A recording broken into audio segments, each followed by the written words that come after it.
Imagine a child no older than 5, wrapped in a foil blanket. This is not a scene from a survival movie. It is a stark reality for countless children held in facilities nicknamed La Hielera, the Ice Box. These are frigid concrete holding cells used by immigration authorities. The name itself comes from the people who survived them, a chilling testament to the bone-deep cold that defines the experience. One shocking image is enough to stop you in your tracks. Fluorescent lights never turn off. Day blurs into night. It forces a question we must answer. How did this become part of any child's journey? Early reports painted a grim picture. Temperatures kept deliberately low, a single toilet for dozens, lights that never turn off. Think of your home. You adjust for comfort. A soft bed, darkness to sleep. Now strip that away. Cold floor, thin mat, discomfort by design. Children arrive after peril, hoping for safety, only to meet a cold, metallic welcome. Whistleblowers, lawyers, reports, stories disturbingly consistent. The smell of fear, crying through the night, and lack of basic dignity. A child's body is delicate, rapidly developing, uniquely vulnerable to La Hielera. The most obvious threat is the cold. Young children lose heat far faster than adults. Prolonged exposure becomes a medical emergency.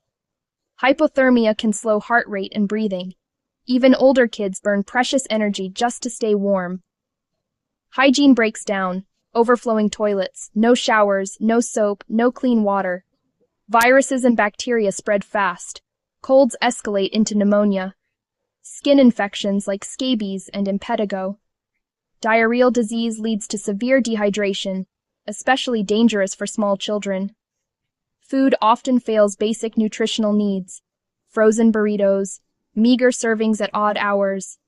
Chronic hunger can stunt growth and impair cognitive development.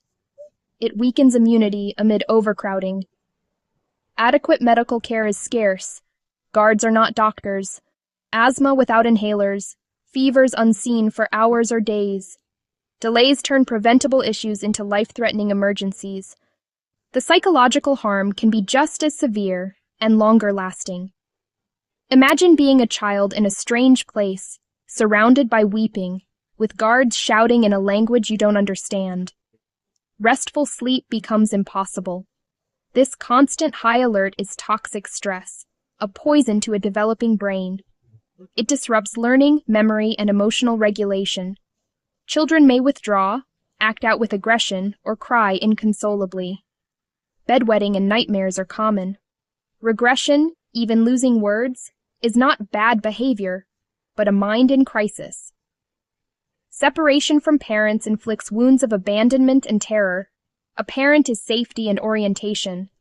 Tearing that bond can trigger lasting attachment disorders. The trauma follows: PTSD, anxiety, depression, trouble concentrating, fearfulness, isolation. Loud noise, bright light, and confinement leave indelible scars we rarely see. Beyond physical and emotional harm, children are thrust into a complex legal system. Deadlines, forms, hearings. Adults struggle. For a child, it's impossible. They're asked about journeys, legal status, and reasons for refuge they cannot explain. Many face proceedings alone. No guaranteed lawyer in immigration court. Can a 4-year-old argue asylum? A 10-year-old prove credible fear? Obviously not. Access is limited. Preparation is impossible in chaos. By transfer time, crucial evidence is stale, and trauma clouds memory.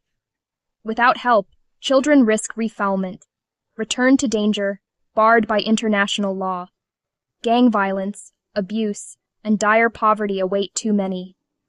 La Hielera becomes the antechamber to life-threatening risk, a system failing those it should protect. Responsibility is a chain of systemic failures. Agencies enforce laws under policies and budgets set by Congress and the executive.